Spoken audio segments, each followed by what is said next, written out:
Doing good, Ted. How are you? I'm doing great, thank you. That was a great series win. I think we were saying that was some very clean Dota.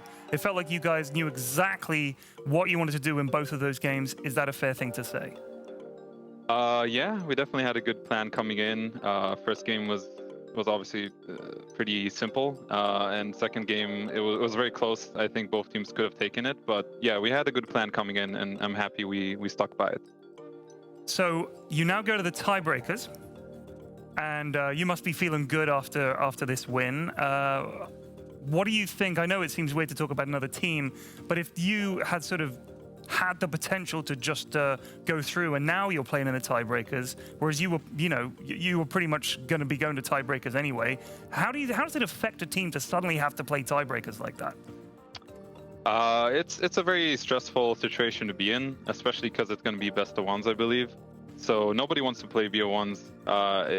It's a very stressful thing to think about. So instead, we're just trying to focus on our own thing. I know a lot of people say that, but it does truly work when you just focus on your own plan and how to improve yourself, and try not to get into your own head, because everybody's feeling the same way. The other two teams, they're also like, oh man, we got to play these BO1s against Quincy and Nouns. They're like, everyone's feeling the same thing. You just got to go in with a clean mind and do your best.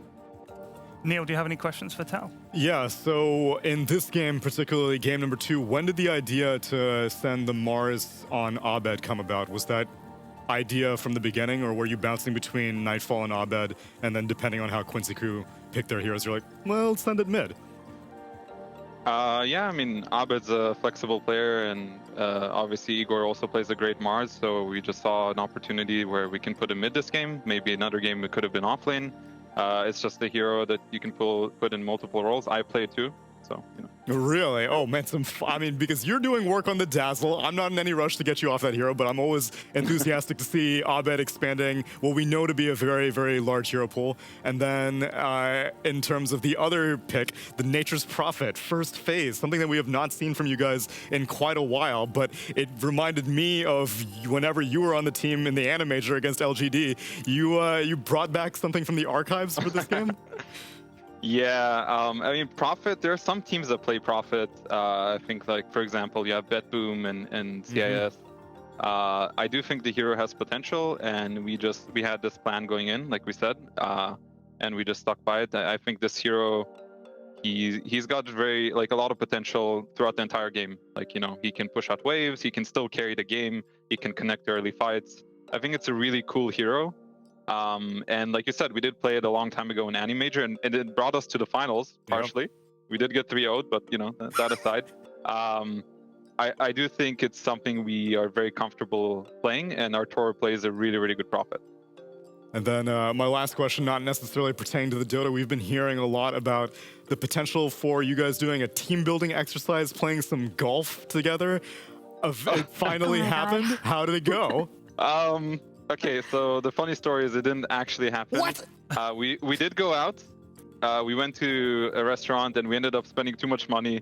And we're like, okay, we probably shouldn't go to pay a bunch more money now for golf, Top Golf or whatever. So we ended up hanging out in one of the EG workers. She has a house there, and we ended up hanging out, playing party games. Okay. Heads up and things like that. So it was chill. Okay. Team building. Yeah, either way, it was a team building experience that works for me. There's no golf. No wrist injuries here. There we go. Mira, go ahead. Hi, Fly. Congratulations on your win. I'm sure playing party games is a better choice than golf. I still can't wrap my head around it that people would do that on purpose. I'm sorry, I've said this 10 times. Right. Yeah, I wanted to quickly ask you. You brought up the potential of you playing position 5 Mars, and today we obviously saw a 5 Razor and a 5 Sven. Are there a lot of unconventional heroes that you think are underplayed as 5s? Yeah, I think right now in drafting, people evolved so much over the years, and everyone's just trying to mess with each other in a draft, right? They're picking all these heroes, and they're hiding which positions they're in.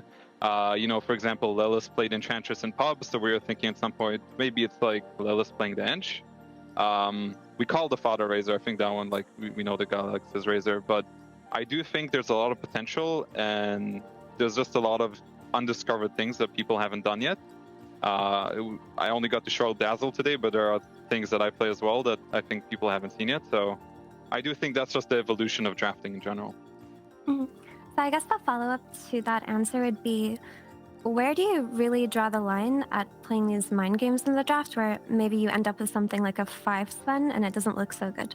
Like, how do you kind of stop yourself from being put in that position? Yeah, I think it all depends if you can see the purpose in the game for yourself, or for your plan, for your team. That game, I honestly, I'm not sure what the Sven was about. I didn't really see the reasoning why they picked it. He had a different idea, it didn't work out. Maybe next time it'll work out. So I think as long as there's some reason the player wants to play it and then he gets to showcase it in the game, then it's fine.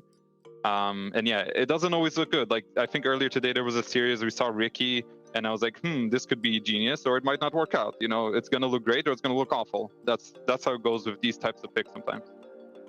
Okay, thank you. And out of curiosity, we were talking about psychology in esports, I think yesterday was at Pyrian. Yeah. But I'm wondering if EG is still working with Dr. K, or is that something that has been put on the side? I've not been in talks with him since I got back, so I'm not entirely sure. Like, there's nothing like we do as a full team with him right now. Shout out to him, obviously great guy, love the guy. So I don't think there's anything in an official capacity currently. But I do think the mental game is a huge aspect in esports, and it's only going to get more popularized. Like, more teams are going to get sports psychologists or whatever that helps them. So I do think it's a good thing. Well, thank you last so question. much. I know Oh, it's sorry, Crit's no, Mira. Have birthday. your last question. Have your last question. Go Yeah. for it. Are you guys doing anything for Crit's birthday? I Yeah. think this is his best birthday present, honestly, winning.